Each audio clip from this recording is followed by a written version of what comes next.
Welcome back to MBBS mentor. आज की इस वीडियो में हम डिस्कस करेंगे होम्योस्टैसिस के बारे में। Will see what is homeostasis, how is it maintain, will see about the feedback mechanism, उनके examples and how this entire process of homeostasis works in the body. So what is homeostasis? So homeostasis is the process by which or is the maintenance of nearly constant internal environment।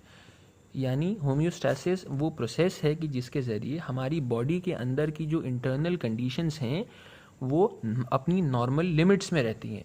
For example जो हमारा normal blood pressure है that is 120/80 millimetre of mercury. तो homeostasis के ज़रिए blood pressure maintain रहता है, उतना ही रहता है। होम्योस्टैसिस के ज़रिए ही ब्लड pH 7.4 रहता है। तो वो जो मैकेनिज़्म है, प्रोसेस है कि जिसके ज़रिए हमारा जो इंटरनल इन्वायरमेंट है, be it blood pressure, be it blood pH, be it the internal temperature of the body, वो मेंटेन रहता है, उसे हम कहते हैं होम्योस्टैसिस। अब homeostasis is maintained by feedback mechanism. Feedback क्या है? Feedback is the auto response of a system to a stimulus. हमारी बॉडी के अंदर बहुत सारे सिस्टम्स हैं, कार्डियोवैस्कुलर सिस्टम है, डाइजेस्टिव सिस्टम है, रीनल सिस्टम्स है।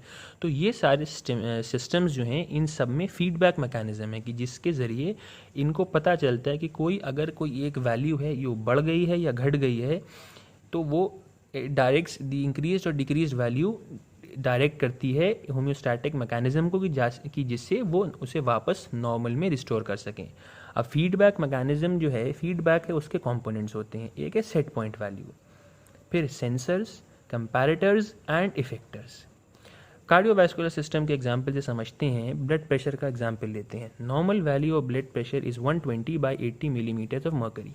तो वो हो गई हमारी सेट पॉइंट वैल्यू। फिर आती हैं सेंसर। सेंसर्स वो हैं जो चेंज को डिटेक्ट करते हैं, अगर बढ़ जाएगा तो और घट जाएगा तो। सच एज का एओर्टिक और कैरोटिड बॉडीज़ में हमारे कीमो रिसेप्टर्स प्रेजेंट होते हैं। उन्होंने ब्लड प्रेशर को सेंस कर लिया कि बीपी फॉर एग्जांपल कम हो गया है, 100/70 रह गया है। They are the sensors. Then comparators. Comparators compare करते हैं नॉर्मल वैल्यू को और इसमें, and if they detect a change then effectors होती हैं। इफेक्टर्स यहाँ पे क्या होगा? Effectors could be the renin enzyme, aldosterone जो रिलीज होता है रेनिन एंजियोटेंसिन एल्डोस्टेरॉन सिंड्रोम में, ताकि ब्लड प्रेशर नॉर्मल हो सके। इस एग्जाम्पल से आप समझ सकते हैं। तो these are the 4 basic components of feedback mechanism: set point value, sensors, comparators and effectors. तो इन सब के कॉम्बिनेशन से फीडबैक मैकेनिज्म रन करता है जो मेंटेन करता है होम्योस्टैसिस को। Now feedback mechanisms are of 2 types. एक होता है नेगेटिव फीडबैक और एक होता है पॉजिटिव फीडबैक। नेगेटिव फीडबैक में क्या होता है कि if one factors becomes excessive और deficit, series of changes restore it to a certain mean value. यानी कोई एक फैक्टर अगर बढ़ गया या कम हो गया तो चेंजेस ऑकर होंगे, चेंजेस टेक प्लेस करेंगे कि जो उस बढ़े हुए या घटे हुए फैक्टर को वापस नॉर्मल वैल्यू तक रिस्टोर कर देंगे। That is essentially the major essence of homeostasis. यानी ज़्यादातर केसेस में बॉडी में होम्योस्टैसिस नेगेटिव फीडबैक के जरिए ही मेंटेन होता है, जो जनरली होता भी है। ब्लड प्रेशर बढ़ता है तो बहुत सारे प्रोसेस हमारे अंदर हैं। द मेजर वन इज रास, उसके ज़रिए डिक्रीज हो जाता है, नॉर्मल मेंटेन रहता है। Next point is it does not lead to vicious cycle. Vicious cycle क्या है ये हम अभी देखते हैं।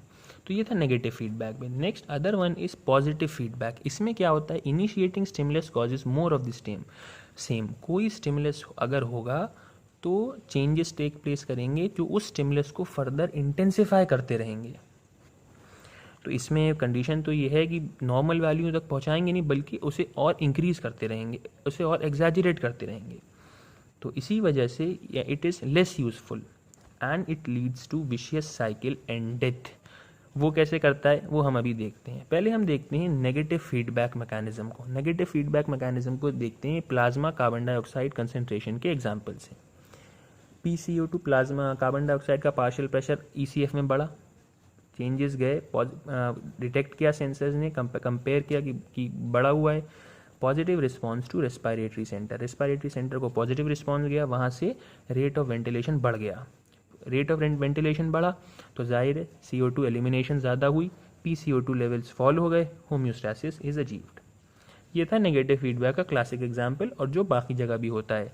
इसी तरीके से ब्लड प्रेशर भी मेंटेन होता है, एसिड बेस बैलेंस भी मेंटेन होता है, वाटर बैलेंस भी इसी तरीके से होता है कि वाटर लेवल्स बॉडी में वाटर की डेफिशिएंसी हुई, सेंस किया गया, हाइपोवोलीमिया हुआ, पॉजिटिव रिस्पांस गया थर्स्ट सेंटर को, उसने डायरेक्ट किया, एक तो वो हुआ, हमने वाटर इनटेक किया, उसके अलावा रास के ज़रिए एल्डोस्टेरॉन सिक्रीशन के ज़रिए रीअब्जॉर्प्शन हुआ, वाटर बैलेंस नॉर्मल हो गया।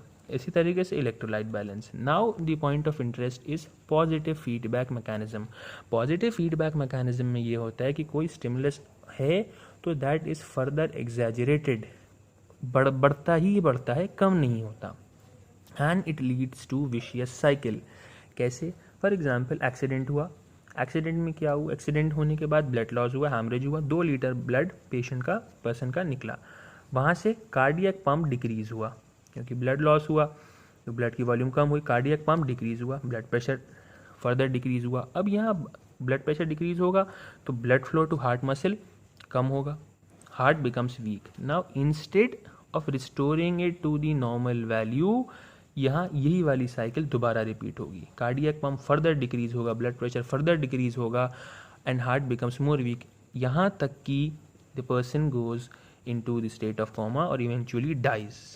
ये है positive feedback mechanism, and here is the graph. So this is the pumping effectiveness of the heart and this is the time.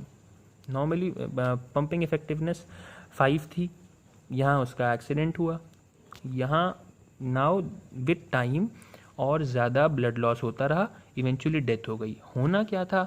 होना ये चाहिए था कि इसे वापस नॉर्मल में रिटर्न कर देना था।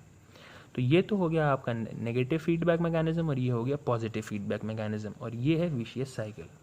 But it is also useful sometimes, कहाँ पर? ब्लड क्लॉटिंग में, चाइल्ड बर्थ में ये होता है, यूटेराइन कॉन्ट्रैक्शंस होते हैं, वो स्टिमुलेट करते हैं ऑक्सीटोसिन को, ऑक्सीटोसिन का और फर्दर रिलीज करता है तो वो और ज़्यादा यूटेराइन कॉन्ट्रैक्शन कराता है, यहाँ तक कि इतने ज़्यादा कॉन्ट्रैक्शंस होते हैं कि पार्चुरेशन हो जाता है, एक्सपल्जन ऑफ द बेबी हो जाता है। और it is also useful in milk ejection from mammary glands. तो पॉजिटिव फीडबैक मैकेनिज्म यहाँ यूज़ होता है, but it leads to vicious cycle although it is involve in the maintenance of homeostasis, क्योंकि child birth में भी homeostasis maintain हो रहा है by expulsion of the baby.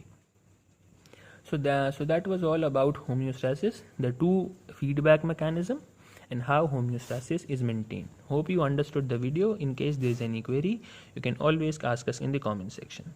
That's all for today. Like, share, subscribe to MBBS Mentor. Goodbye.